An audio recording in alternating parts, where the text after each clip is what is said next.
बोलिए भक्तवत्सल भगवान की जय।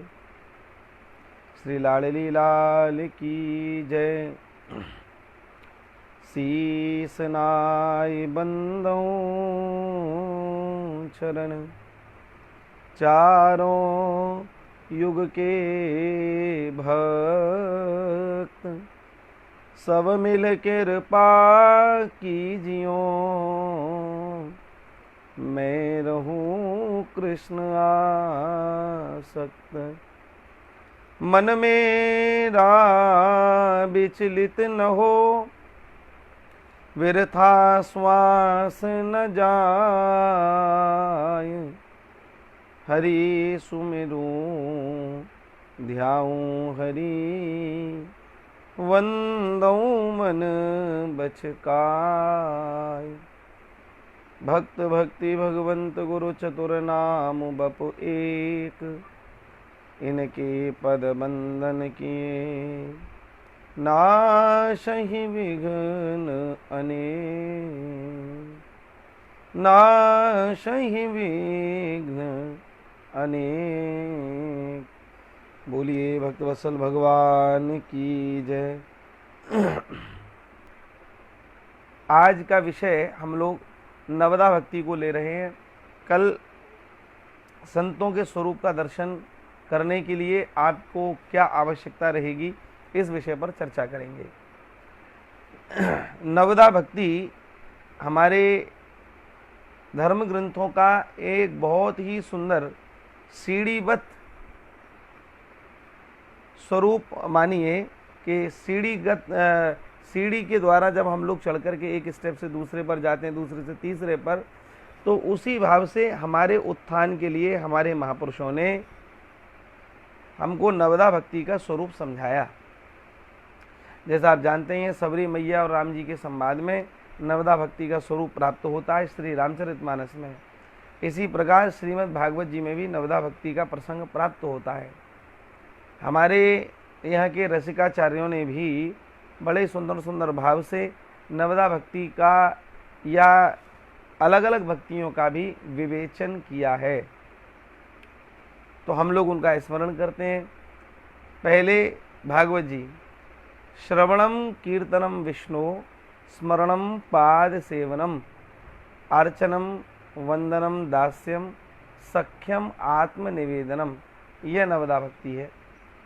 और रामचरितमानस में प्रथम भगति संतन कर संगा, दूसरी रति मम कथा प्रसंगा, गुरुपद पंकज सेवा, तीसरी भगति अमान, चौथी भगति मम गुण गण, करहि कपट तजगान, मंत्र जाप मम दृढ़ विश्वासा, पंचम भजन सुबेद प्रकाशा, छठदम शील विरत बहु कर्मा, निरत निरंतर सज्जन धर्मा, आठम जथा सातम सम मोहिमय जग देखा, मूते अधिक संत कर लेखा, आठम जथा लाभ संतोषा, सपने हो नहीं देखई पर दोषा,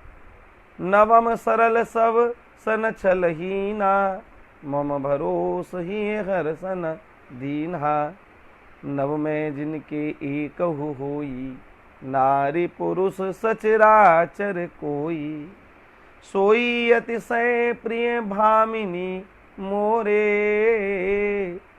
दीन दयाल अनुग्रह तोरे, दीन दयाल अनुग्रह तोरे। ये नवदा भक्ति रामचरितमानस में वर्णित है। और हमारे श्री स्वामी हरदास जी महाराज की परंपरा में श्री भगवत रसिक जी महाराज भी कहते हैं, अगर श्री स्वामी हरदास जी के स्वरूप में प्रतिष्ठा करनी है, उनकी स्थिति को समझना है, तो क्या करे। बोले उसमें भी लिखा है, प्रथम सुने भागवत भक्त मुख अमृत बाणी, द्वितीय आराधे देव भक्ति नो भांति बखानी। तृतीय करे गुरु समझ दक्ष सर्वज्ञ यशीलो। चौथे होए विरक्त बसे बन राज यशीलो। पांचे भूले देह सुध तब छठे भावना रास की। साते पावे प्रीत पद श्री स्वामी हरिदास की। श्री स्वामी हरिदास की। इस प्रकार से अलग अलग संतों के द्वारा श्री नवदा भक्ति पर खूब जोर दिया गया है। नवदा भक्ति मानो 9 सीढ़ियां हैं श्री ठाकुर जी को प्राप्त करने की, परम तत्व को प्राप्त करने की। तात्पर्य ये कि शरीर जिस उद्देश्य के लिए शरीर मिला है उसकी प्राप्ति करवाने की। तो आइए एक एक करके इन सब का रसास्वादन करते हैं। श्री रामचरितमानस में प्रथम भगत संतन कर संगा ऐसा लिखा है। पहली भक्ति भगवान की क्या? देखिए, जब जीवात्मा परमात्मा की ओर आकृष्ट होने को हो तो उस समय सबसे पहला काम यही किया जाता है कि प्रथम भगत संतन कर संगा। हमारे धर्म ग्रंथों में प्राप्त होता है कि जब द्रवैं दीन दयाल राघव साधु संगत पाइये, और जहीं दरस परस समाग मादिक पाप रास नसाइये। जिस समय भगवान कृपा पूर्वक किसी जीव से मिलना चाहें, किसी जीव से एकाकार होना चाहें, तो उसको कृपा पूर्वक संतों की सन्निधि प्रदान करते हैं। और संतों की सन्निधि से क्या होता है? बढ़िया सुंदर भगवान की चर्चाएं सुनने को मिलती हैं। जिस विषय को वह बड़े अच्छे से जानते हैं वो विषय सुनने को प्राप्त होता है, और उसको सुनकर के श्री प्रभु में प्रीति होती है। मैं आप लोगों को निवेदन करूं, बिना सोचे समझे हम लोग जब कार्य करते हैं तो वह कार्य समाज को असंतुलित स्थिति तक पहुंचा देता है। विवेकी जन प्रायः गुणी जनों का संग करते हैं और उनके अनुभवों को समझ करके उसी प्रकार से कार्य करते हैं, तो संपूर्ण प्रकृति संतुलित रहती है। आज जिन्होंने संतों का संग ठीक से नहीं किया, या किया तो मात्र शरीर से किया, मानसिक रूप से नहीं किया, वह आज किसी न किसी संतजन, किसी न किसी महत्पुरुष और किसी न किसी सदजन के प्रति अश्रद्धा का भाव लेकर के टिप्पणी करने लग जाते हैं। मैं निवेदन करूं, जिन्होंने तत्व जान लिया तो वह सभी को सिया राम में सब जग जानी, करऊं प्रणाम जोर जुग पानी, इस भाव में स्थित हो जाता है। मेरा निवेदन आप सबसे यह है कि विशुद्ध संतों का संग पहली भक्ति भगवान की है।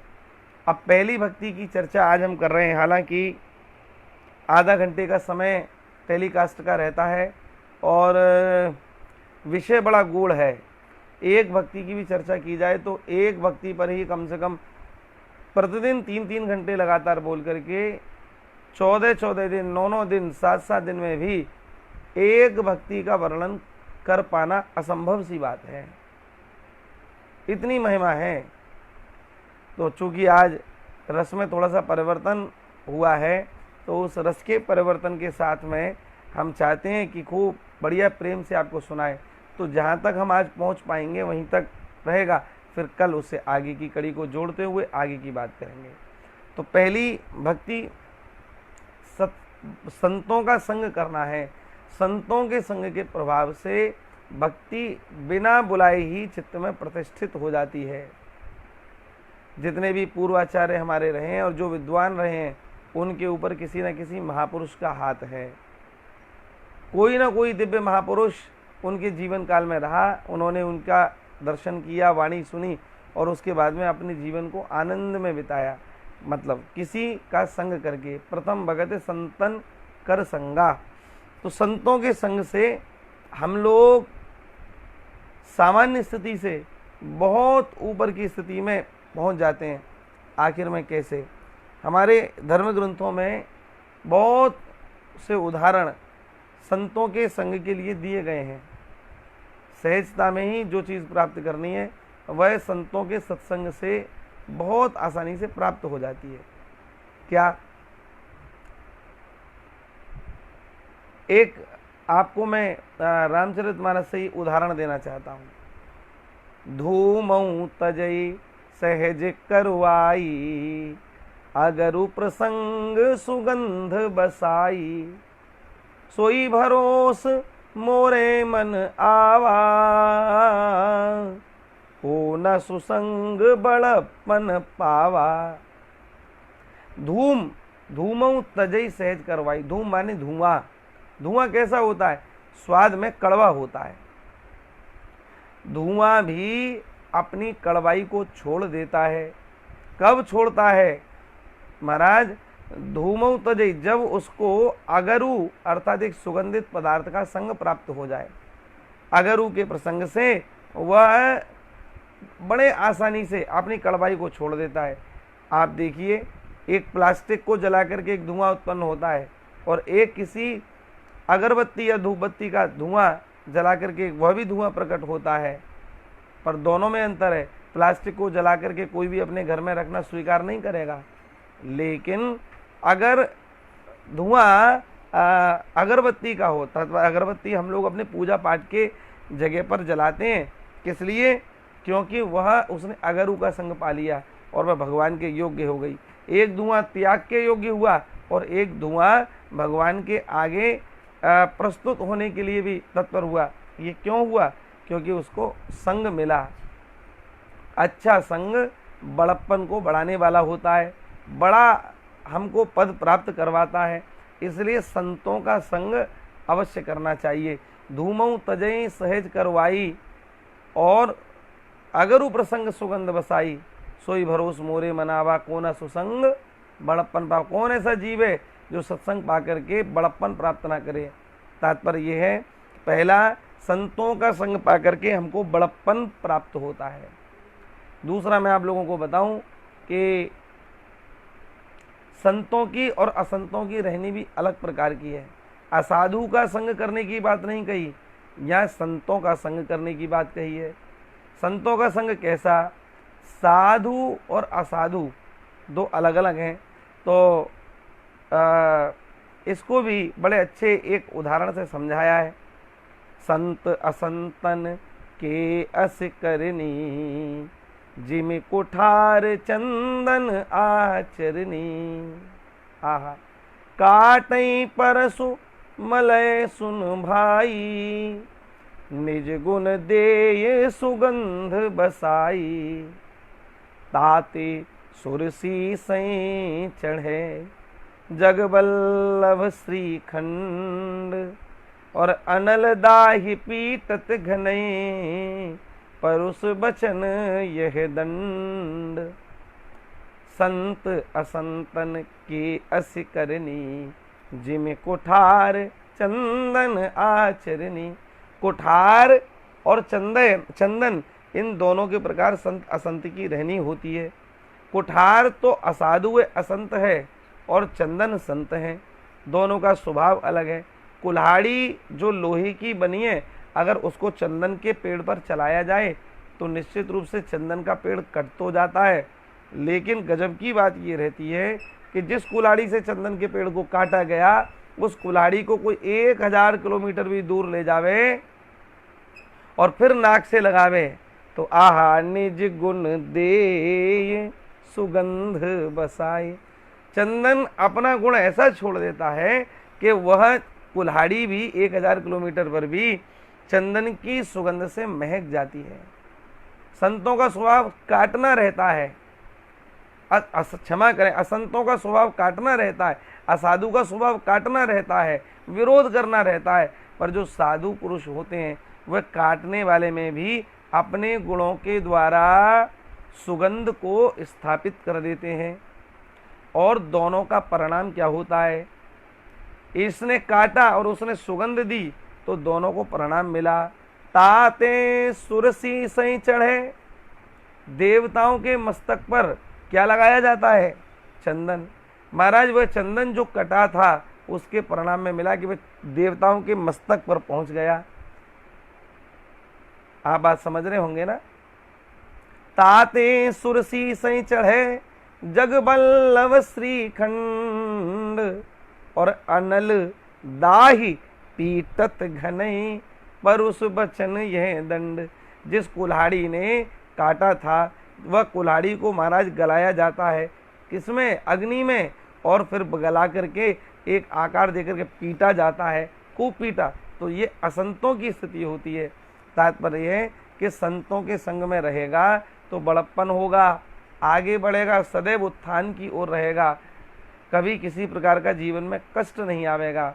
जैसे एक पुष्प में एक कीड़ा छिपा रहता है तो वो पुष्प के संग के प्रभाव से किसी संत देवता के चरणों में पहुंच जाता है।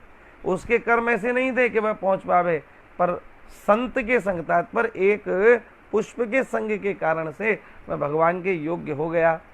इसी प्रकार से ये अत्यंत सूक्ष्म में हम आपको निवेदन कर रहे हैं। तो संतों के साथ में क्या होता है? प्रथम भगत संतन कर संगा, संतों की स्थिति से, संतों के संग से अपनी स्थिति बढ़िया होती है और ऐसी निर्मल बुद्धि हो जाती है कि फिर उस बुद्धि में धीमे धीमे भगवान प्रविष्ट होने लगते हैं। दूसरी भक्ति क्या है? दूसरी रति मम कथा प्रसंगा। दूसरी भक्ति है कि मेरे कथा प्रसंगों में रति हो जाए, प्रेम हो जाए। भैया संतों की कथा को सुनोगे, संतों से चर्चा सुनोगे तो भगवान के चरित्रों में अपने आप ही प्रीति होने लगेगी। जब भगवान बताते हैं, आपने भागवत जी का ये प्रसंग तो सुना ही होगा। सुखदेव स्वामी जी जब जन्म लिए तो सीधा जंगलों की ओर भागे। व्यास जी ने कहा मैंने इतने ग्रंथ लिखे हैं, वो सब तुमको समझाना चाहता हूँ, पढ़ाना चाहता हूँ, आओ और मेरी बात सुनो। ये इन्होंने कोई बात नहीं सुनी, एकांत में जंगल में पहुंच गए। कैसे करें? तो महाराज अपने शिष्यों को भगवान की सुंदर लीला कथा के प्रसंगों को रटवा दिया और कहा गौ चराने जाओ तो इन श्लोकों को जोर से बोलना। महाराज जब उन्होंने उच्चारण किया है, बरहा पीणम नटवरम बपो कर्णयो कर्णिकारम बिभ्रदवास कनक कपिशम वैजयंतीम चमालाम रंध्राण वेणोरधर सुधया पूरयन गोपवृंदई वृंदारण्यम स्वपद रमणम प्राविशद गीत कीर्ति। जो गाया महाराज एक ऐसे हैं जिन्होंने मुर का पंख धारण सिर पर किया हुआ है। बरहा भी नटवरम बपुआ, नटवर के 3 जगह से टेढ़े हैं और उनका ऐसा ऐसा स्वरूप है। सबका वर्णन जब किया तो महाराज, और फिर वह कैसे स्वभाव के हैं, स्वरूप तो ये पर स्वभाव कैसा? अहो बकीयम स्तन कालकूटम जिघान सयायायदप्य साध्वी। आहा, पूतना जैसी को जो स्तनों में विष लगा करके, कालकूट विष लगा करके इनको मारना चाहती थी, उसको भी महाराज माता की गति प्रदान करने वाले धात्र्युचितान ततोन्यम कंबा दयालुम शरणम व्रजेमा। महाराज ऐसे अद्भुत स्वभाव वाले हैं। जब ऐसा सुना तो ऐसे प्रसंग को सुनकर के इनकी प्रीति भगवान के दर्शन में हो गई और बड़े प्रेम से आप खिंच करके उन विद्यार्थियों के निकट आए और पूछा भैया और सुनाओ। जब कहा कि हमारे को तो इतने ही श्लोक याद हैं, हमारे गुरुजी ने तो बहुत श्लोक लिखे हैं, आप वहाँ आओ। फिर बाद में गुरुजी के निकट ले गए, पता चला कि व्यास जी महाराज ने बड़ी कृपा करके फिर इनको भागवत जी सुनाई। कहने का तात्पर्य यहाँ पर यही है कि दूसरी भक्ति क्या है? मेरे कथा प्रसंगों में रति हो जाए। पर कैसे होगी? सुन करके होगी। परमहंस चक्र चूड़ामणि श्री सुखदेव जी को जैसे हुई वैसे ही हमको भी होगी। इसलिए सत्संग अवश्य करना चाहिए। तो प्रथम भगति संतन कर संगा, दूसरी रति मम कथा प्रसंगा, गुरुपद पंकज सेवा, तीसरी भगति अमान, चौथी भगति मम गुण गण, करहि कपट तजगान। तीसरी भक्ति क्या? गुरु पद पंकज सेवा, गुरु जी के चरणों की सेवा, ये तीसरी भक्ति है। ये विषय बड़ा समझने योग्य विषय है, आप लोग बड़े मनोयोग से बड़े ध्यानपूर्वक सुने। लोग बाग ये मानते हैं कि गुरुजी की सेवा ये होती है कि गुरुजी के पास गए तो गुरुजी आए, गुरुजी लाओ, गुरुजी थोड़ा सा आपके चरण दबा दें। अरे गुरुजी के चरणों को दबाने में लगे और महाराज बड़े प्रेम से गुरुजी से आशीर्वाद लिया तो मान लिया कि बोले हमने गुरुजी की सेवा की। पर देखो यह तो गुरुजी की सेवा का एक अंग है ही, लेकिन इससे भी ऊंची गुरुजी की सेवा क्या है? गुरुजी अपने पैर दबाने से, आपके बढ़िया हार फूल माला पहनाने से, आपके द्वारा दी गई दक्षिणा, दी गई भेंट, मिठाई फल इत्यादि से प्रसन्न जितने नहीं होते, उससे अधिक प्रसन्न कब होते हैं? जब कोई जीव उनके बताए हुए मार्ग पर चले, तात्पर्य उनकी बात माने। सबसे बढ़िया गुरुजी की सेवा यही है कि गुरुजी की बात मानी जाए। मैं आप लोगों को निवेदन करूं, गुरुजी कल्याण नहीं करते, गुरु भक्ति कल्याण करती है। ऐसा परम पूज्य स्वामी श्री रामसुखदास जी महाराज कहते थे। इसलिए गुरु भक्ति क्या? गुरुजी जो कहें सो करना चाहिए। एक बात यहाँ और समझने वाली है कि गुरुजी जो करें सो मत करो, गुरुजी जो कहें सो करो। गुरुजी जो कर रहे हैं वह उनकी अपनी अवस्था है। अरे भाई पीएचडी का विद्यार्थी पीएचडी के योग्य कार्य करेगा और 5वीं का विद्यार्थी 5वीं के योग्य कार्य करेगा। अब 5वीं वाला विद्यार्थी सोचे कि मैं उस काम को करूं तो निश्चित रूप से उसको हासिल कुछ नहीं होगा, समय ही बर्बाद होगा। क्या करें? गुरुजी जो कहें वह करो, गुरुजी जो करें सो मत करो। हमारे यहाँ गुरु सेवा में आता है, बोले गुरुजी को तो मानते हैं पर गुरुजी की नहीं मानते। गुरुजी को और की इसी का चक्कर है। गुरुजी को मानने का तात्पर्य क्या है? बोले हमारे गुरुजी इतने बड़े महामंडलेश्वर 1008 श्री और ये और महाराज उनके तो इतने शिष्य मिनिस्टर भी पैर छूते हैं और ऐसा सीधेपन भोलेपन में बेचारे सीधे साधे लोग चक्कर में पड़ जाते हैं। गुरुजी को तो मान लेते हैं। गुरुजी ने कहा बेटा लहसुन प्याज मत खाना, ठाकुर जी को भोग लगा करके ही खाना है। गुरुजी बिना लहसुन प्याज के तो स्वाद ही नहीं आता। अब सोचिए, गुरुजी को मान रहे हैं, खूब बढ़िया दक्षिणा दे करके आ रहे हैं, खूब बढ़िया हार माला पहना रहे हैं, पर क्या बताइए गुरुजी इससे खुश होंगे? गुरुजी कहते हैं मैं तेरा उत्थान चाहता हूँ। तो उत्थान का तात्पर्य जो मैं कह रहा हूँ उसको स्वीकार कर मान। मानेगा तब लाभ होगा और नहीं मानेगा तो बिल्कुल लाभ नहीं होगा। इसलिए गुरुजी को मानते हैं, गुरुजी की नहीं मानते, वह लोग नुकसान में रहते हैं। आज कितने जन ऐसे हैं जिन्होंने गुरुजी से दीक्षा ले रखी है, गुरुजी के पास गुरु पूर्णिमा पर जाते भी हैं, पर उनका अगर आप जीवन देखें तो वही विकारों से ग्रसित जीवन है, वही ज्यों के त्यों हैं, वही जैसे पुराने थे वैसे ही अब हैं। बस हाँ थोड़ी सी गुरुजी के प्रभाव से गले में तुलसी माला पहन ली, माथे पर तिलक लगा लिया, पर व्यवहार में शुद्धि नहीं आई। वो किस लिए नहीं आई? क्योंकि गुरुजी को मानते हैं, गुरुजी की नहीं मानते। इसलिए सावधान रहिए, गुरुजी को भी मानिए और गुरुजी की भी मानिए, दोनों ही काम करना है, पर गुरुजी की जरूर माननी है।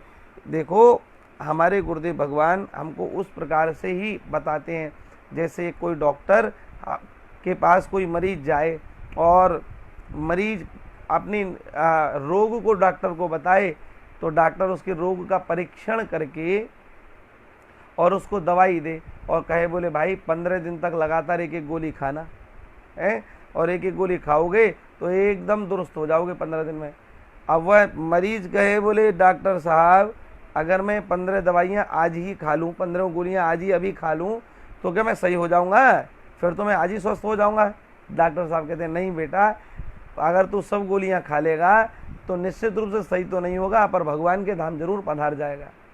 इसका तात्पर्य क्या है? वह जानते हैं कि इस रोगी की क्षमता इतनी गोली, एक गोली पचाने की है एक दिन में, तो वह एक दिन में 4 गोली खाने की, 15 गोली खाने की सलाह नहीं देते। बिल्कुल इसी प्रकार गुरुदेव की सेवा सबसे बड़ी ये कि उनकी बातों को माने, क्योंकि उनकी बात ऐसी है जैसे एक डॉक्टर एक रोगी को सफल रूप से उसको निरोगी करने के लिए प्रयासरत रहता है। गुरुदेव, और देखो ऐसा करोगे तो क्या होगा महाराज, दुनिया भर के संपूर्ण वैभव जितने भी जो आपने सोचे होंगे और जो आपकी सोच से परे भी होंगे, वह संपूर्ण वैभव बिना मांगे आपके पास उपस्थित हो जाएंगे। ये गुरु चरणों की सेवा का परिणाम है। गुरु चरणों की सेवा महाराज, गुरुदेव का स्मरण करे और स्मरण करके उन बातों को जीवन में उतारे जिन बातों को गुरुजी ने कहा है। ये गुरुजी की सेवा है। लिखा है रामचरितमानस में, श्री गुरुपद नख मणिगण ज्योति, सुमिरत दिव्य दृष्टि ही ये होती। जो गुरुदेव के श्री चरणारविंद के महाराज जो अंगुष्ठ है, अंगूठा है, उसके नख के अग्रभाग का भी ध्यान करता है तो महाराज उसके हृदय में दिव्य दृष्टि अपने आप उत्पन्न हो जाती है। वह कई वर्तमान भूत भविष्य सब जानने लगता है। महाराज जो असंभव है वह भी संभव उसके लिए हो जाता है। ऐसा रामचरितमानस में लिखा है। और महाराज लिखा है, जे गुरु चरण रेणु सिर धरही, ते जन सकल विभव बस करही। जो गुरु जी के चरणों की रज को उठा करके मस्तक पर लगाता है, ते जन सकल विभव वश करही, संपूर्ण जग का वैभव उनके वश में हो जाता है। इसलिए भैया गुरु जी के चरणों का आप जरूर ध्यान करें। गुरु जी की सेवा यही है। और देखो, गुरु जी में और भगवान में अंतर न माने। अगर अंतर मान लिया तो गड़बड़ हो जाएगा। दो बात बड़ी सुंदर इस विषय पर याद आ रही हैं। हमारे परम पूज्य श्री बक्सर वाले महाराज जी, परम पूज्य श्री मामा जी महाराज, प्रातः स्मरणीय, वह इस बात को सुनाते थे कि देखो, गुरुदेव साक्षात भगवान है। तात्पर्य श्री ठाकुर जी के, श्री भगवान के प्रतिनिधि के रूप में है। गुरुदेव में मनुष्य की भावना करना यह सर्वथा अनुचित है। कैसे? तो उदाहरण देकर के बताते थे कि जब कुछ मर्यादाएं ऐसी होती हैं जिन मर्यादाओं के कारण भगवान स्वयं दर्शन नहीं देते, अपने प्रतिनिधि को भेज देते हैं और उस जीव को अपने सम्मुख पूरे लाड़ के साथ और अपने सम्मुख उसको सदैव रखते हैं। कैसे? रामचरितमानस के प्रसंग में आपने देखा कि भगवान 14 वर्ष के वनवास पर हैं और विभीषण को राजगद्दी देनी है, तो स्वयं नहीं गए, क्योंकि मर्यादा थी कि भैया वन का ही वास करना है, मुझे नगर में नहीं जाना, और लंका नगर है। तो क्या करना है? लंका में भीतर किसको भेजा? श्री लखनलाल जी को अपना प्रतिनिधि बना करके। प्रतिनिधि का तात्पर्य वही व्यक्ति होता है, जैसे होम मिनिस्ट्री का कोई प्रतिनिधि है तो उसको होम मिनिस्ट्री माना जाता है। इसी प्रकार लखनलाल जी को भेजा, तो लखनलाल जी आचार्य हैं, गुरु हैं, उन्होंने श्री विभीषण जी की का राज्याभिषेक किया और विभीषण जी को राज तिलक किया। तो क्या इसका अर्थ हुआ? इसका अर्थ महाराज जी बताते थे कि गुरु जी भी इसी प्रकार इस संसार में भगवान के प्रतिनिधि हैं, उनमें मनुष्य भाव करना यह अपराध है। तो गुरुदेव भगवान में सदैव से प्रीति रहे, इसका विशेष ध्यान रखा जाए और उनको भगवान का ही स्वरूप माना जाए। हालांकि सामान्य बुद्धि वाले लोग मेरी बात से को स्वीकार करें या ना करें, पर मैं आपको निवेदन करूंगा, सामान्य बुद्धि से परे का विषय है, पर बुद्धि में आएगा तब जब असामान्य बुद्धि वालों के साथ, अपने से ऊंची बुद्धि वालों के साथ आप अधिकांश समय व्यतीत करेंगे, तब इस स्थिति का भान आपको होगा। क्षमा करें, पुराने समय में कभी कभी हमारे चित्त में भी कुछ कुछ ऐसी ऐसे संदेह हो जाते थे। कोई कहता था, अरे लखनलाल जी तो भूखे रहे और भूखे रह करके और 14 वर्ष तक भगवान की सेवा में रहे, सोए भी नहीं। हमने कहा, अरे भाई ऐसा कैसे हो सकता है, सामान्य जीव बिना सोए रह ही नहीं सकता। नहीं नहीं, ये तो झूठी बात है। फिर बाद में हमको संतों ने बताया, बोले भैया भगवान लखनलाल जी वह जो है शेषनाग के अवतार थे। सांप का स्वभाव होता है कि वह बिना कुछ खाए बहुत समय तक रह सकता है, अब वो तो साक्षात शेषनाग है। और दूसरी बात, बिना सोए भी वह रह सकता है, बिना खाए भी रह सकता है। तब बात समझ में आई। तो इसी प्रकार संदेह की ग्रंथियां संतों के पास जाने से, गुरुदेव के पास जाने से छेदन होती हैं। तो भगवान को, गुरु को अलग ना माने।